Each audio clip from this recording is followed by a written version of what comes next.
கடந்த 2 நாட்களுக்கு முன்பாக திருநெல்வேலி மாவட்டம் பனங்குடியில பாத்தீங்கன்னா ஒரு 12 வயசு பையன் ஸ்கூலுக்கு போற பையன். அந்த பையனை அதே பகுதியை சேர்ந்த ஒரு கஞ்சா தினந்தோறும் கஞ்சா அடிக்கக்கூடிய ஒரு கஞ்சா பொறுக்கி என்ன பண்றான்னா கொடூரமான முறையில அந்த பையனை வெட்டி இருக்கிறான். தலையில மட்டுமே 13 வெட்டு.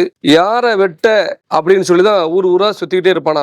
அவனுடைய தாயையும் அன்னைக்கு வெட்டதுக்கு போயிருக்கிறான். அன்னைக்கே பிடிச்சு அவனை கைது பண்ணி ரிமாண்ட் பண்ணியிருந்தா இந்த பையன் அன்னைக்கு வெட்டியிருக்க மாட்டாங்க. இந்த பையன் இன்னைக்கு ஆசாரிப்பள்ளம் மருத்துவமனையில இன்னைக்கு அட்மிட் பண்ணியிருக்காங்க. மிகவும் ஏழ்மையான குடும்பத்தை சேர்ந்த பையன்.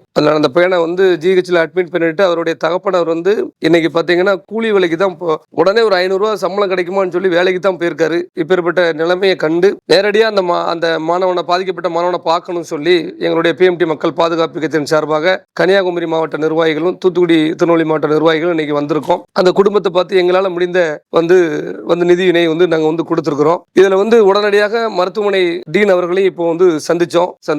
ட்ரீட்மெண்ட் அவங்களால முடிந்த அளவுக்கு ட்ரீட்மெண்ட் சிறப்பான முறையில தான் பண்றாங்க. இதை தாண்டி உயர் சிகிச்சை பண்ணி அந்த பையனை எப்படின்னா நெல்லை மாவட்ட நிர்வாகம் அந்த பையனை காப்பாற்றணும் அப்படின்னு நான் சொல்றேன். கலெக்டர்கிட்ட இப்ப தொடர்பு கொண்டு பேசினேன். கலெக்டர் நான் உடனடியாக நான் மருத்துவமனை டீன் டாக்டர் நான் பேசுறேன் அப்படின்னு சொல்லி மனிதாபிமானத்தோடு கலெக்டர் பேசினாரு. உண்மையிலே என்ன சொல்றோம்னா இது எப்படின்னா சாதி மதம் பார்க்காம அனைவரும் இதற்காக குரல் கொடுக்கணும். தமிழ்நாடு அரசு உடனடியாக இந்த பையனை 12ஆம் கிளாஸ் பையன் அவன் ஹாஸ்பிட்டல்ல கிடக்கிற அந்த நிலைமையை பார்த்துட்டு எனக்கே கண் கலங்குது. கண்ணில் தான் உயிர் கிடக்க மாதிரி கிடக்கிறான். வெட்டு அந்த அளவுக்கு கொடூரமா இருந்திருக்கு. இது போன்ற கொடூர செயல்களில் ஈடுபடும் குற்றவாளிகள் தமிழகம் முழுவதும் கஞ்சாவால் அதிகமான பேர் இருக்காங்க. ரோட்ல பெண் பிள்ளைகள் நடக்க முடியல. இன்னைக்கு இளைஞர்கள் பெரியவர்கள் நடக்க முடியல. அந்த அளவுக்கு மோசமான நிலைமையில இன்னைக்கு கஞ்சாவை அடிச்சுட்டு இப்படி ஒரு ரவுடிகள் உருவாகியிருக்காங்க. இவர்கள் மீது கடும் நடவடிக்கை எடுக்கணும். இந்த குற்றவாளிக்கு இந்த குற்றவாளியை குண்டர் சட்டத்துல கண்டிப்பான முறையில் அடைச்சு சிறையை விட்டு வெளியே வரவிடாமல் தமிழ்நாடு அரசு தண்டனை வாங்கி கொடுக்கணும் சொல்லி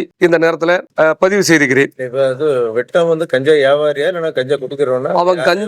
அவன் கஞ்சா விற்கிறதுல இருந்து கஞ்சா வியாபாரில இருந்து எல்லா வேலையுமே செஞ்சிருக்கிறான். அவனை பத்தி ஃபுல் டீட்டெயில்ஸும் இப்போ காவல்துறையிட்ட கேட்டிருக்கோம். காவல்துறையும் உடனடியா அவனை கைது பண்ணியிருக்காங்க. என்ன கொஞ்சம் முன்னாடி அந்த பெத்த தாய் அறுவலை கொண்டு விரட்டினா மத்தியில அப்பவுமே பிடிச்சி உள்ள போட்டிருந்தா இன்னைக்கு இந்த நிலவரம் இல்லை. ஆனா அன்னைக்கு அவர்கள் சமாதானம் ஆயிட்டாங்க அப்படின்னு சொல்லி சொல்லுதாங்க. அதனால காவல்துறையும் இந்த விஷயத்துல சிறப்பாக தான் செயல்பட்டு இருக்கு. அதுல மாற்றுக்கிறது இல்லை. ஏன்னா குற்றவாளியை உடனே காவல்துறை கைது செஞ்சிருக்காங்க. கைது செய்த குற்றவாளியை இவர்கள் தண்டனை வாங்கி கொடுத்தா மட்டும்தான் அந்த காவல்துறை மீது நம்பிக்கை இருக்குன்னு சொல்லி இந்த நேரத்தில் தெரிவிச்சுக்கிட்டு கஷ்டப்பட்ட ஏழ்மையான குடும்பத்தை சேர்ந்த பையன். அப்போ ஒரு ஏழை சாமானிய ஒருத்தன் வெட்டுப்பட்டான் அப்படின்னா அவன் உயிர் பிழைத்து வர முடியாத ஒரு சூழ்நிலை இருக்கும். அப்படிங்கிற ஒரு சூழ்நிலையை உருவாக்கிடக்கூடாது கவர்மெண்ட். அதனால இந்த பையனை எப்படியாவது இந்த லட்சுமணன்ங்கிற பையனை தமிழ்நாடு அரசு காப்பாற்றணும் அப்படின்னு இந்த நேரத்தில் நான் தெரிவித்துக் கொள்கிறேன். ஒட்டுமொத்த தமிழ் மக்கள் சார்பாகவும் நாம் பிறந்த முக்குளத்தூர் சார்பாகவும் நான் இதை இந்த நேரத்தில் தெரிவிச்சுக்கிட்டேன். மாவட்ட ஆட்சியர் சார்பாக ஏதாவது நிதி உதவி? மாவட்ட ஆட்சியர் சார்பாக நிதி உதவி அந்த மாதிரி எதுவுமே சொல்லலை. மாவட்ட ஆட்சியர்கிட்ட இந்த மாதிரி சமூகம் இந்த பையனை காப்பாத்துங்கன்னு மட்டும் தான் சொன்னோம். கண்டிப்பான முறையில் நாங்கள் காப்பாத்திருந்தோம் அப்படின்னு சொல்லியிருக்காங்க. டிஸ்ட்ரிக்ட் எஸ்பி திருநெல்வேலி எஸ்பி சாரும் அவரும் டாக்டர்னு நினைக்கிறேன். டாக்டருக்கு படிச்சிருப்பாருன்னு நினைக்கிறேன். கேள்விப்பட்டேன். அவருமே அக்கறை எடுத்து மருத்துவமனை டீன் எல்லாம் பேசிக்கிட்டே இருக்காரு நினைக்கிறேன். டாக்டர்ஸ் எல்லாம் பேசுறாராம். எப்படியாவது காப்பாத்துங்கன்னு சொல்லி பேசுறாரு. அதுக்கும் அவருக்கும் எங்களுடைய நன்றியினை தெரிவிச்சு கொடுத்தேன். எப்படியாவது தமிழ்நாடு அரசு நெல்லை மாவட்ட நிர்வாகம் நினைச்சா இந்த பையனை காப்பாற்றலாம். கடவுள் துணையோடு அந்த பையன் மீண்டு வரணும்னு சொல்லி தெரிவித்துக் கொள்கிறேன்.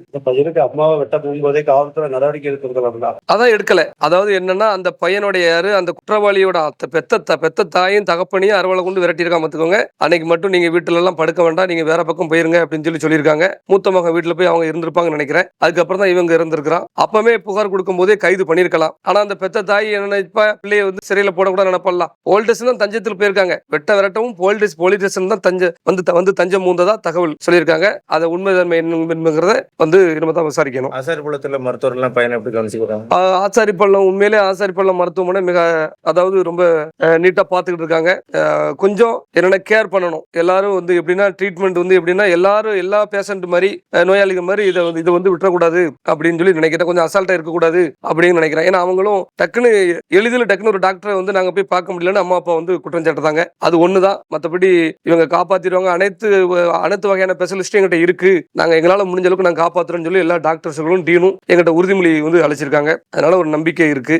இறைவன் தான் காப்பாற்றணும். நன்றி.